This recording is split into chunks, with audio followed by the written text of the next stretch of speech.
Assalamu alaikum friends, welcome to part 2 of financial reporting. So in part 2 I'm going to discuss the section B questions. I have previously discussed the section A questions in part 1 of this video. So this is part 2. Let us start. So in part B you'll be given on the left hand side you'll be given a case study. On the right hand side based on that you'll be given 5 questions. Okay, there will be 3 case studies and 5 questions per case study. Okay. So that means there will be total 15 questions. Okay, so let us start with the case study. Deferred has a year end of 31st December and operates a factory that makes computer chips for mobile phones. It purchased a machine on 1st of July 2003 for 80,000, which had a useful life of 10 years and is depreciated on a straight line basis. Time apportioned in the year of acquisition and disposal. Machine was revalued to 81,000 on 1st of July 2004. Okay, that's after 1 year. There was no change to his useful life at that date. A fire at the factory on 1st of October 2006 damaged the machine, leaving it with a lower operating capacity. The accountant considers that the company will need to recognize an impairment loss in relation to this damage. The accountant has ascertained the following information. What were they? So there are 4 information. One is the carrying amount of the machine, then the equivalent new machine would cost, and the machine was sold in its current condition for a gross amount of this much dismantling cost. In its current condition, the machine could operate for 3 more years, which gives its value in US figure of this one. Okay. You have been given all the facts and figure. Now, in accordance with IAS 16. So IAS 16 is one of the major IAS, okay, IAS International Accounting Standards, and it is also one of the largest. IAS 16, property, plant and equipment. Okay, what is the depreciation charge to the company's profit or loss in respect of the machine for the year ended 31st December 2004? Okay, so they are asking according to that what would be the depreciation. So how do you calculate depreciation? First of all, and they are saying the year, okay, December 2004. So 31st December 2004. That means when are you purchasing the machine? On 1st of July 2003. So from 1st of July 2003, 31st December 2004. Okay, it's more than 1 year. It's not 2 years, 1 year and 6 months. Okay, July, August, September, October, November, December. So it's 1 year and 6 months. Okay, so how are you going to do this? At this time, it is straight line basis and useful life was 10 years. Okay, so you divide 80,000 by 10, which is 8,000, and then you take 6 months of it. Okay, first 6 months will be from 1st of Jan, okay, to 30th June 2004. Okay, you are breaking it down because it is 31st. So from 1st of Jan to 30th June 2004. Okay, you are taking till 30th June 2004 first, from 1st of Jan 2004. Okay, why 1st of Jan 2004 when it was from 1st of July 2003? The reason is for year ended 31st December 2004 you can only take, okay, from 1st of Jan 2004 one whole year you can take whatever falls in that year 31st December 2004. So it will be from 1st of Jan 2004 to 31st December 2004. Before that, whatever it is there, you are not taking it in this year. Okay, because they asked for the year ended 31st December 2004. So even if you have purchased it 1st of July 2003, when you are taking depreciation, it will be for that year. Okay, but there also you have to apportion it. So from 1st of Jan to 30th June 2004 is 6 months. Okay, so when you're taking the 8,000 for 6 months, it will be 4,000. With that, you have to add depreciation from 1st of July to 31st December 2004. Okay, why? Because there was a revaluation on this date. So from the revaluation date till the end of the year, you have to take the revalued amount and depreciate it. Okay, so that's why from 1st of July to 31st December 2004, it will be 81,000. Just divided by 9, not 10. Why? Because already 1 year will be taken for when you have took this 80,000, you divided it by 10. Okay, so when you're coming to the next year, this was for one from 1st of July 2003. But for 1st of July 2004, 1 year has been gone, 1 year went, okay, from 10 years. So it will be 81,000 divided by the remaining year, which is 9. Here also you have to take 6 months because July 2004 to December 2004 is 6 months.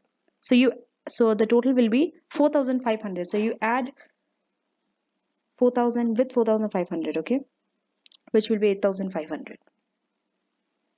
Next, based on the same case study, so good thing is once we have read the case study, once you don't have to keep on reading it, okay, again and again, because so when you're reading it for the first time, read it properly so that you understand everything. Okay.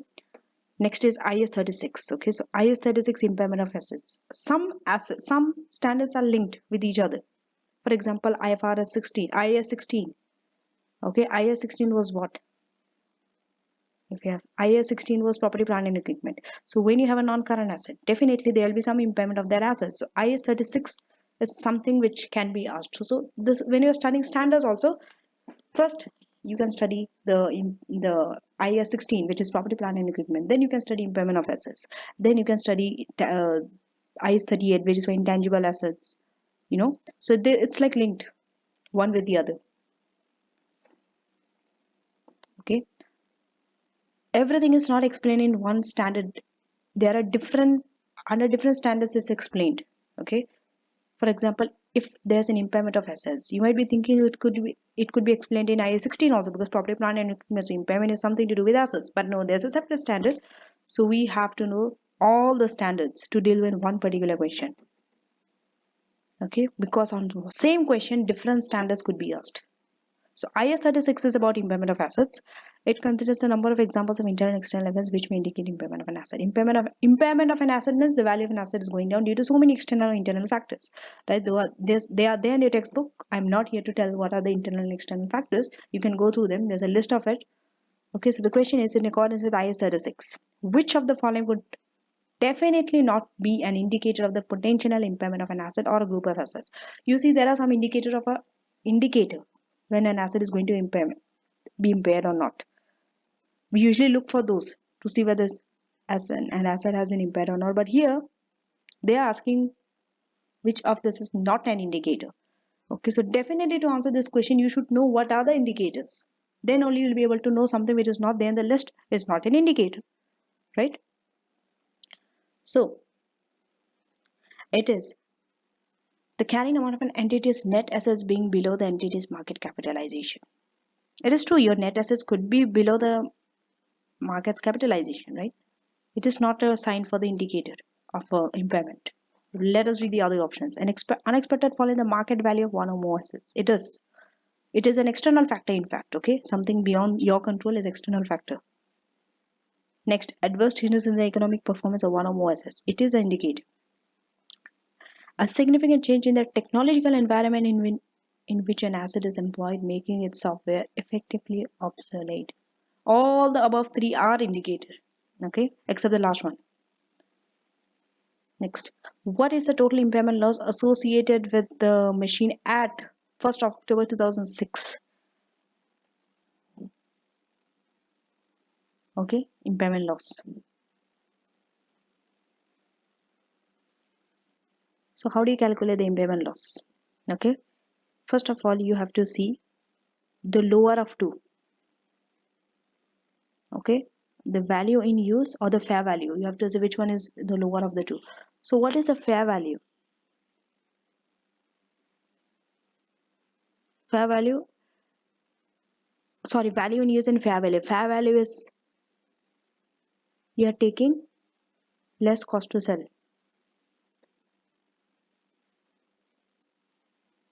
So the carrying amount of the machine minus the cost to sell, that is known as fair value. So the carrying amount of the machine is 6750. From here you are deducting the cost to sell. What are the cost to sell? What are the cost to sell? 43,000. How 43,000? Because Point number 3, the machine would be sold in its current condition for a gross amount of this dismantling cost. So you deduct this, okay, dismantling cost from this. Okay, it will be sold for 45,000. You deduct the dismantling cost from there. So 43,000. Okay, so you deduct the 43,000, which is cost to sell, from the carrying amount. That is known as fair value. Okay, so when you deduct it, the total will be 17,750. So that 17,750 is lower than this amount. This amount is known as value in use. Okay, value in use figure they will always give you. If not, you will be asked to calculate. So if you see, you have to select whichever is lower. Okay, fair value or value in use. So fair value is lower, which is 17,750. Next. That's how you calculate the impairment loss. Okay, next again it is IS 36. Accountant has decided that it is too difficult to reliably attribute cash flows to this one machine and that it would be more accurate to calculate the impairment on the basis of a factory as a cash generating unit. This cash generating unit is also something which you have been taught under IS 36. Okay, so in accordance with IS 36, which of the following is true regarding cash generating units? You should know what is cash generating unit. Okay, so a cash generating unit is, it is the smallest identifiable group of assets for which independent cash flows can be identified. Okay, number one, small identifiable group of assets. Next, independent cash flows can be identified. This is the definition of cash generating unit. Okay, the rest all is not true. Next.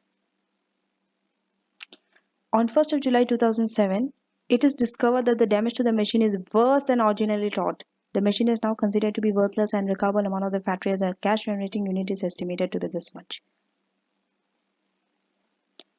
At 1st of July 2007, the cash generating unit compromised the following. So cash generating unit is like a group of assets. Okay, you have building, plant and equipment, goodwill and net current assets. Okay.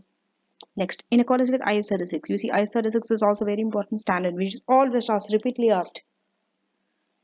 What will be the carrying amount of the plant and equipment when the impairment loss has been allocated to cash generating unit? So you should know under IS 36 when there's an impairment loss how it will be allocated and according which, okay, it will be allocated to which assets first, the order. Okay. So the impairment loss, what is the impairment loss? How much is the impairment loss? First you have to understand, first you have to identify what is the impairment loss before you can even allocate it to the cash generating unit. So the impairment loss is this, the total of this minus this 950,000, the recoverable amount. Okay, so carrying value minus the recoverable amount, the difference is known as impairment loss. Okay, here the carrying, if the carrying amount is more than recoverable amount, in this case this is more than 950,000, that means there's an impairment loss. Definitely there has to be an impairment loss, otherwise if there was not an impairment loss they would have not asked you this question, how to allocate, right? So when you deduct 1170 minus 950, you will be getting 220. Okay, so the impairment loss is 220. How are you going to allocate this 220 among the building, plant and equipment and goodwill and also net current assets? Okay, how are you going to do that?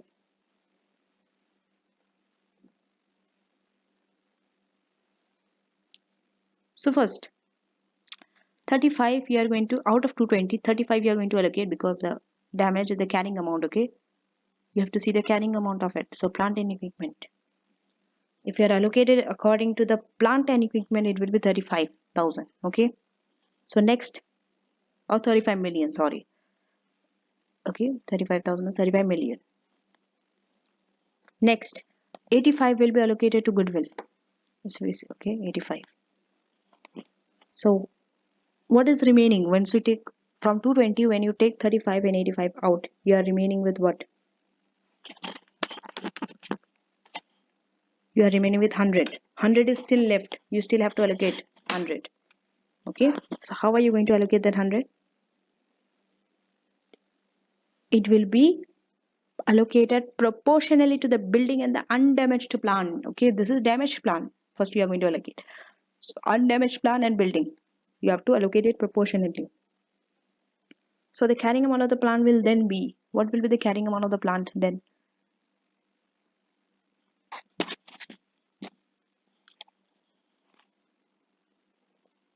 Okay, because the question asked the carrying amount of plant and equipment when the impairment loss has been allocated. Okay.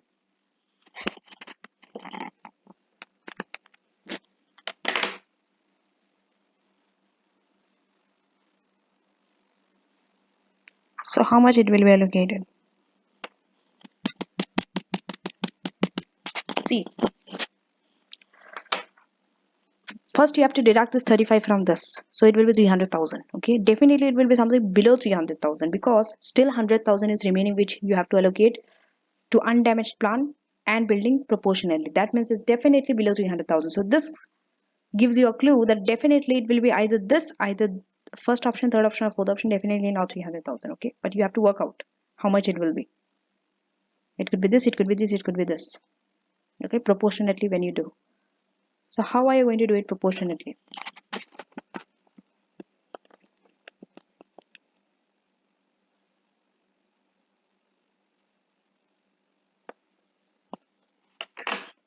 Okay, because the 100,000, the remaining balance which you have to allocate, definitely 100,000 you cannot fully take from plant and equipment. No, no, no, no, because if you fully take from 100, the answer would have been 300 minus 100, 200. There is nowhere 200. Okay, so fully you cannot take that 100 from plant and equipment. No, no, no, you have to proportionally take from building and plant and equipment. So proportionally when you take, how much it will be, that value you have to know to deduct. So you will get the carrying amount.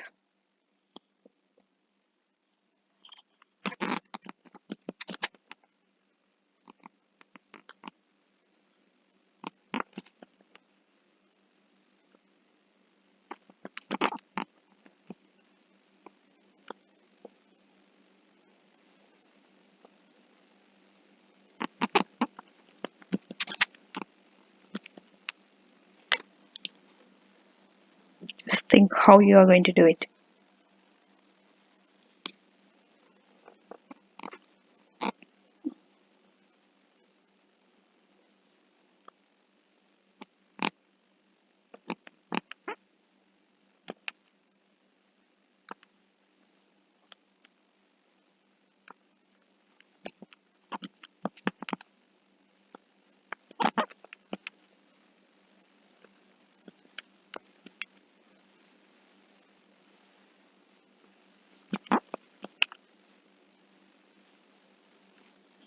Okay.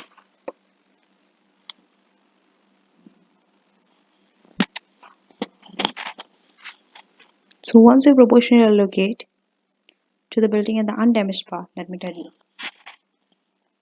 it will be 262,500. This is the right answer. Okay. Now go and check how. So definitely it's 300 minus this. The difference will tell you that 37,500 will be allocated to plant and equipment. But you should know how to get 37,500 by calculating it. So that I leave it to you. Go and calculate. Okay.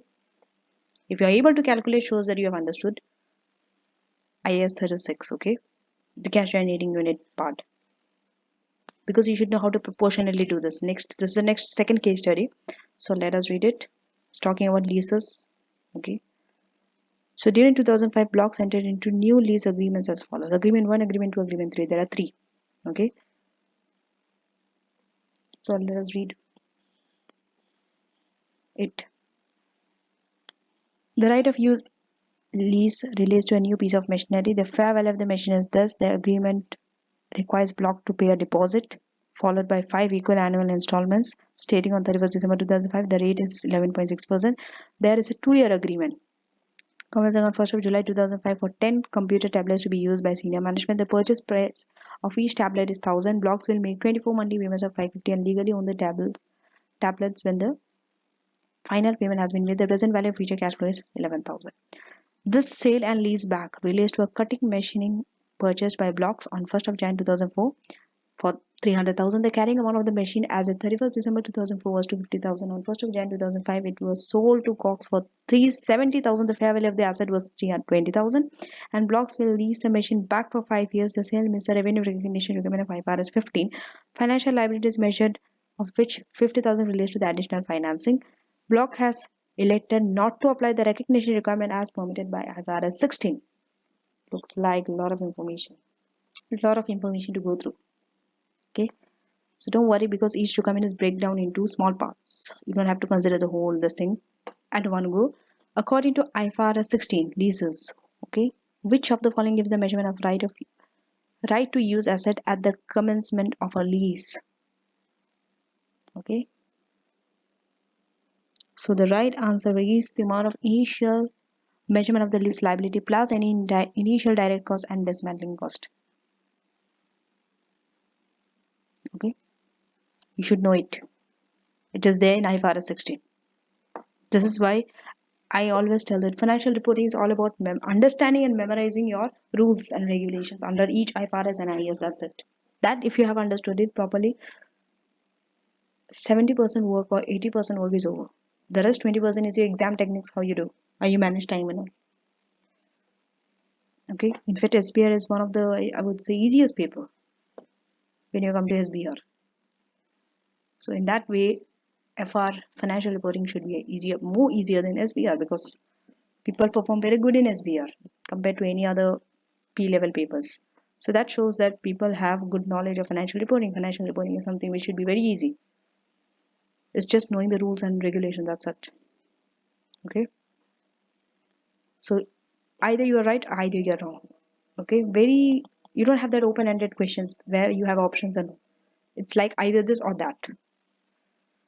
So such kind of paper should be very easy for students to get score the highest amount of marks they could, where you have one particular answer which is right or wrong.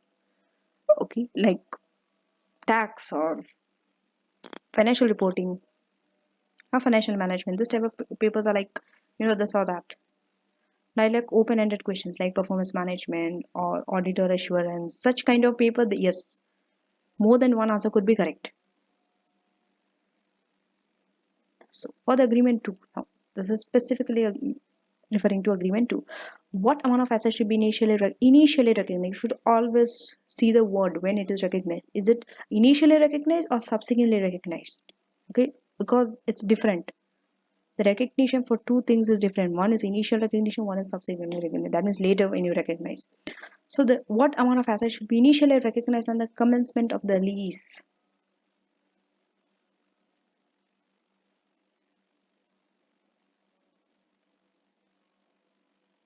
Okay.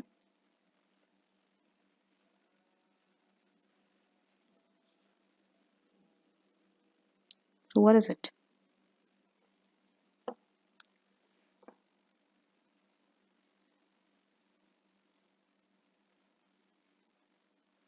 Is it 5,500? Because 10 into 550? Okay. Or is it 10,000? 1,000 into 10? Because 10 tablets and price for each is 1,000? Or it is 0? Or is it 11,000, the present value of future cash flow? Which of this? We are commencing the lease. Okay. The answer is 0. 0. How?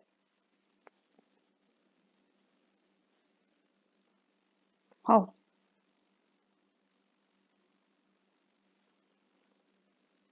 Just look at the value of the asset. You should know this under leases when the asset has a very low value. What do you mean by low value? When the value of an asset is less than 5,000, the rentals will be expensed to P&L on a straight line basis. The rents which you receive, they'll be expensed in the profit or loss account on a straight line basis over the period of the lease. So no asset is recognized in the statement of financial position. You see, you cannot recognize any because it's less than 5,000.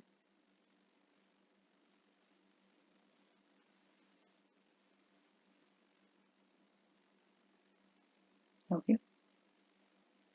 Next. The following calculations has been prepared for agreement 1. In respect of the lease obligation, match the values attributable to the non-current liability and the current liability in the statement of financial position. Okay. So you have to match. So, okay, the white boxes you have to take to the gray boxes. Okay. For that, definitely calculation has to be done. You just cannot drag and do anything. No guessing work. Okay. The more you have to guess, it shows there was a lack of preparation from your side. Okay. Remember that always. Even when practicing also.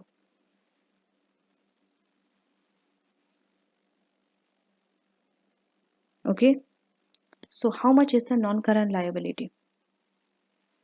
How much will be the non-current liability? Just see from here. The non-current liability will be this 49,271. Why? Because they're asking for the statement of financial position at 31st December 2007. So for 37, which is after 1 year, okay, so the balance is this. You cannot take this, okay, this definitely will be a current asset that time. And the end of this year, it is within that year, but this is something which is next year, that means after 1 year. So this will be the non-current liability, the balance after 1 year. For 2007, okay, the value of 2008 will be a non-current liability in 2007. So it is 49,271. Next, current asset. Sorry, current liability. How much will be the current liability? It would be either this or this, or nil. It's definitely not a nil value in this case, right? Most of you might put this 0, no. What is it?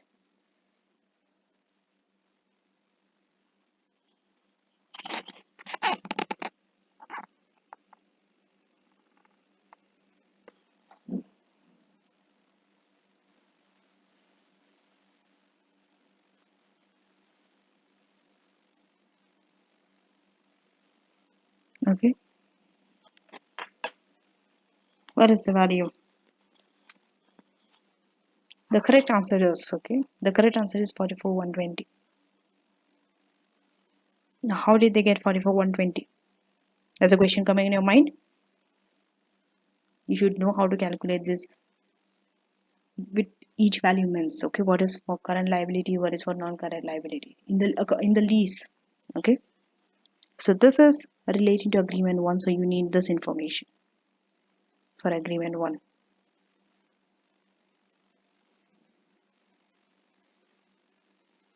Okay, so make sure you do your calculation correctly according to that it's given from the textbook, and you get this answer 44,120. If you don't get this answer, that means you are struggling with your concept, you didn't understand the concept properly. If you got this answer, good for you, that means you've understood the concept clearly. Okay, this is how you test yourself. Next, you should be able to complete. So the next question is, for agreement 1, what is the finance cost charged to P&L? This is agreement 1 they're talking about.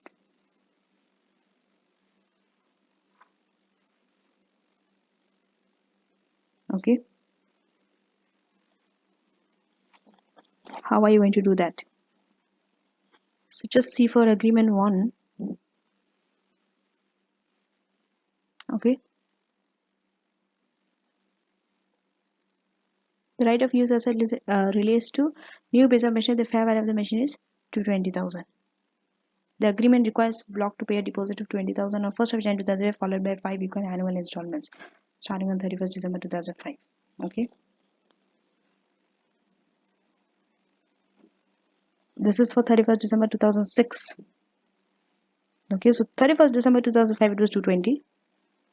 Okay, so when you're making a deposit of 20, it becomes 200,000. For 2006, when you're taking, it will be 200. Okay, because 220 minus 20. On that, you have to apply 11.65%. You'll be getting 23,300. Okay, so when you're going to year 2, that one was 2005. Okay, you want for 31st December 2006. So 2006, when you're taking 200,000 plus that from year 1, 23,300 minus this 55,000 annual installments. On that again you apply 11.65%. You'll be getting 19,607. So this is the answer. Next, the last question for this case study. For agreement 3, what profit should be recognized as a result of the sale and leaseback to the nearest whole dollar? Okay, make sure you know there's another rule under sale and leaseback. okay, which is pretty long enough. So the profit to be recognized is based on what? The rights transferred to the lessor, okay? That's how you recognize the profit. So you need to do a calculation. What is it? Let's just take the calculator. Okay, what was the gain? Just look at this. Agreement 3. Okay, so they purchased for 300, they sold it for 370. What is the profit? The profit is 70,000. Next, you have to take a proportion of it. What is it? Gain into, this is the formula, okay, how you calculate the profit. Fair value of asset minus lease liability divided by fair value of an asset. So what is the fair value of the asset? The fair value of the asset was 320,000. Okay, if you see here, this one, fair value of the asset, this minus the lease liability. What is the lease liability? The lease liability was 250,000, this one, carrying amount. So 320 minus 250 divided by 320, because fair value of asset, that is a rule. Okay, so multiply fair value of an asset, which is 320,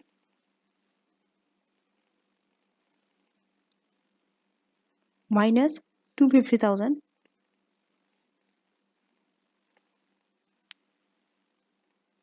divide this by 320,000. Okay,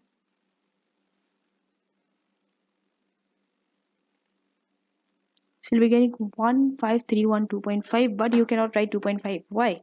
The question asked to the nearest whole, so it could be rounded as 15312 or 15313. Both answers are accepted. Okay, 15312 or 15313, both numbers are accepted.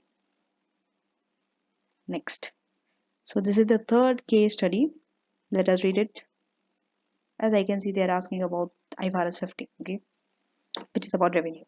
Okay, let us read. Mighty IT company provides hardware, software, and IT services to small business customers. Mighty IT company has developed an accounting software package. The company offers a supply and installation service for 1,000 and a separate 2-year technical support service for 500. Alternatively, it also offers a combined goods and services contract that includes both of these elements for 1,200. Payment for the combined contract is due 1 month after the date of installation.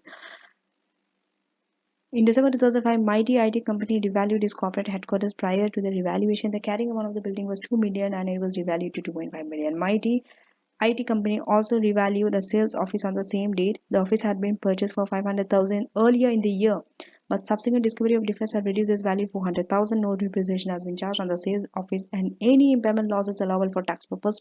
Their income tax is 30%. So the question is, use the tokens to identify when Mighty should recognize revenue from the combined goods and service contract in accordance with IFRS 15. Okay, so you have to select. Okay, they should recognize revenue from the sale of the supply and installation service. When is it? Is it on installation over 2 years or when the payment is made? All this is under IFRS 15. When you study, you'll be asked. Okay, they explain what is it. Okay, so this one, if it's for supply and the installation service, it is recognized on installation. Okay, when you install, you recognize the revenue. And when it is for the technical support service, remember it's a service. Okay, so service, it will be over 2 years. Okay, you should know when a good is recognized, when a service. See, when a good will be recognized, when you actually transfer the good to the customer and the customer receives the ownership of that good. That's when you recognize the revenue. Like for the installation service, you go install, so on installation, recognize revenue. Here it's a service, so service is not like the service sometimes, you know. So over 2 years, because it's for 2 years, you will be recognizing the service. So the recognition of service and goods is different. Okay, so go and read IFRS 15 to know more about it. Payment has nothing to do with recognition of revenue. Okay, next. For each combined contract sold, what is the amount of revenue they should recognize in respect of the supply and installation service in accordance with IFRS 15? This is for supply and installation service. Okay. So here, supply and installation service is 1000. Okay, and they also have 500. So if you add, the total is 1500. Okay, so out of 1500, 1000 is for installation, so it will be 1000 divided by 1500 multiplied by 1200, because this is the payment you have to make. You only want to know for this how many, so it will be 800. Okay, it will be like this. For installation it is 1000 out of total 1500 multiplied by 1200, because this 1200 they have given for the total package. You want to find for individually for supply installation. Okay, so it will be 800. Next, same IFRS 15 only. He sells a combined contract on 1st of January 2006, the first day of his financial year. In accordance with IFRS 15, what is the total amount for deferred income that will be reported in the statement of financial position to the nearest dollar?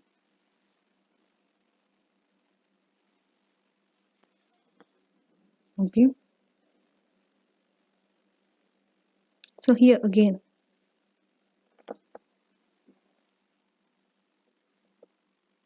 deferred income. Okay, deferred income means income you're not receiving, you're deferring it. Which one are you deferring? The service part, right? So the service is 500. This time you're changing it. It will be 500 over 1500 into 1200, same price, consideration price.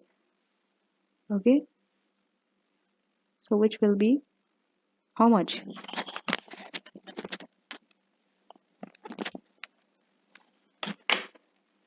If you take it, it will be 400, the answer. But you need to divide this by 2. Why 2? Because remember, the service you are recognizing it over 2 years. Okay, but you want to recognize it for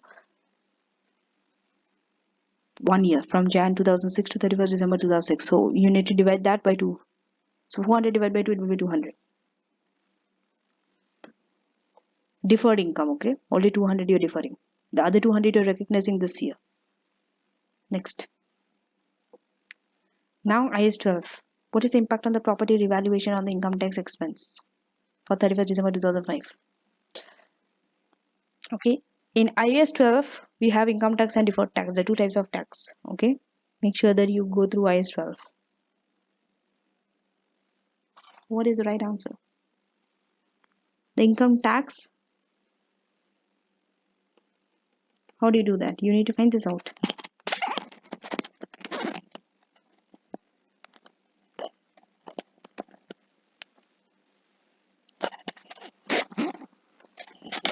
How are you going to find out? The tax is 30%. Okay, so now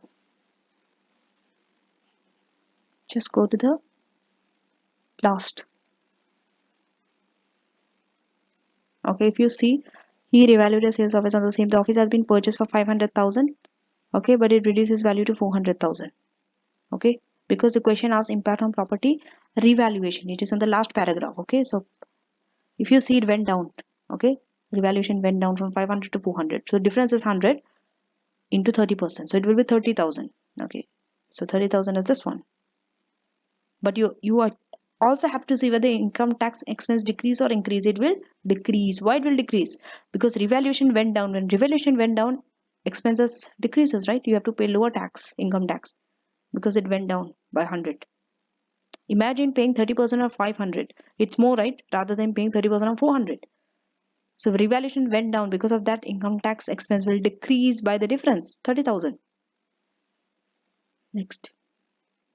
Right? The last question for this, the third case study.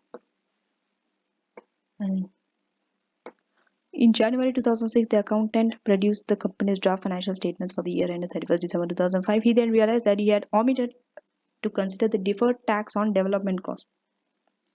In 2005, the development cost was this much and had been incurred and capitalized. Development costs are deductible in full for tax purpose in the year they incur. The development was still in process. What adjustment is required to the income tax expense? It might is statement of profit or loss for the year ended. For account to defer tax on the development cost. Okay, there are two types of tax. One is known as income tax, one is known as deferred tax. But both are explained in the same IAS only, IAS 12. So first of all, you should know whether to increase or decrease and also the amount. You have to work this out. How are you going to work this out? What is it? The development cost is 200,000. When you take 30% on that, because the tax is 30%, 60,000. Okay. So if you see, it either might be this or this because the amount you got correct. It could either increase or decrease. So it will increase or decrease. It will increase because income tax, you debit the income, no? Income tax, it's an expense, you debit it and you credit where income tax, it's a tax liability. Now you have to pay more tax because of this development cost. Okay, so you have to pay tax on this. It's increasing by 60,000. Okay, so the next, with this I have finished section B questions, and the third part of this, okay, part 3 will be, I'll be discussing section C questions. There are 2 questions in section C. Do watch it because it's very important to pass the financial reporting paper. Okay, so 2 questions and the questions are big enough. A lot of workings are required and you need to see how to use Excel to do the workings step by step. So don't forget to watch that and also watch my other previous videos, and don't forget to share this video with friends, and take care. See you in the next video.